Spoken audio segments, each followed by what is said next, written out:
The Terrible Old Man by H.P. Lovecraft. It was the design of Angelo Ricci and Joe Channick and Manuel Silva to call on the terrible old man. This old man dwells all alone in a very ancient house on Water Street near the sea, and is reputed to be both exceedingly rich and exceedingly feeble, which forms a situation very attractive to men of the profession of Messrs. Ricci, Channick, and Silva, for that profession was nothing less dignified than robbery. The inhabitants of Kingsport say and think many things about the terrible old man which generally keep him safe from the attention of gentlemen like Mr. Ricci and his colleagues, despite the almost certain fact that he hides a fortune of indefinite magnitude somewhere about his musty and venerable abode. He is, in truth, a very strange person, believed to have been a captain of East India clipper ships in his day, so old that no one can remember when he was young, and so taciturn that few know his real name. Among the gnarled trees in the front yard of his aged and neglected place, he maintains a strange collection of large stones, oddly grouped and painted, so that they resemble the idols in some obscure Eastern temple. This collection frightens away most of the small boys who love to taunt the terrible old man about his long white hair and beard,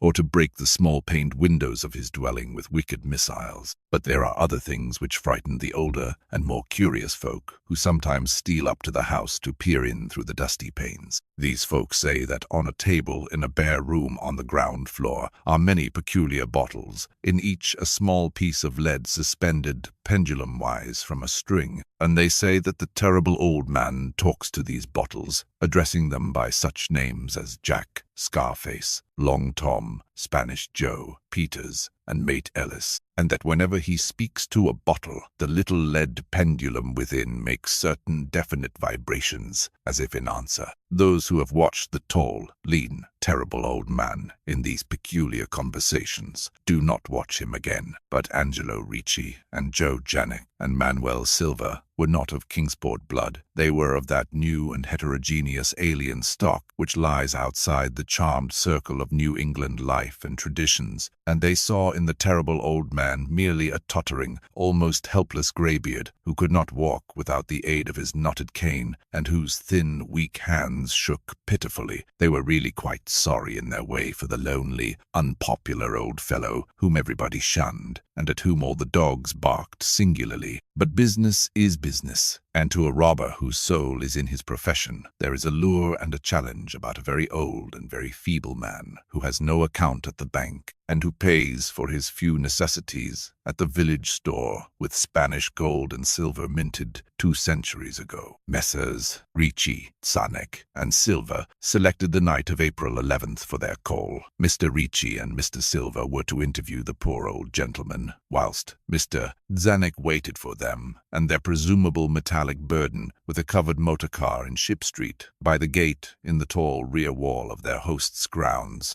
Desire to avoid needless explanations in case of unexpected police intrusions prompted these plans for a quiet and unostentatious departure. As prearranged, the 3 adventurers started out separately in order to prevent any evil-minded suspicions afterward. Messrs. Ricci and Silva met in Water Street by the old man's front gate, and although they did not like the way the moon shone down upon the painted stones through the budding branches of the gnarled trees, they had more important things to think about than mere idle superstition. They feared it might be unpleasant work making the terrible old man loquacious concerning his hoarded gold and silver, for aged sea captains are notably stubborn and perverse. Still, he was very old and very feeble, and there were 2 visitors. Messrs. Ricci and Silva were experienced in the art of making unwilling persons voluble, and the screams of a weak and exceptionally venerable man can be easily muffled. So they moved up to the one lighted window and heard the terrible old man talking childishly to his bottles with pendulums. Then they donned masks and knocked politely at the weather-stained oaken door. Waiting seemed very long to Mr. Channick as he fidgeted restlessly in the covered motor car by the terrible old man's back gate in Ship Street. He was more than ordinarily tender-hearted, and he did not like the hideous screams he had heard in the ancient house just after the hour appointed for the deed. Had he not told his colleagues to be as gentle as possible with the pathetic old sea captain? Very nervously he watched that narrow oaken gate in the high and ivy-clad stone wall. Frequently he consulted his watch and wondered at the delay. Had the old man died before revealing where his treasure was hidden, and had a thorough search become necessary? Mr.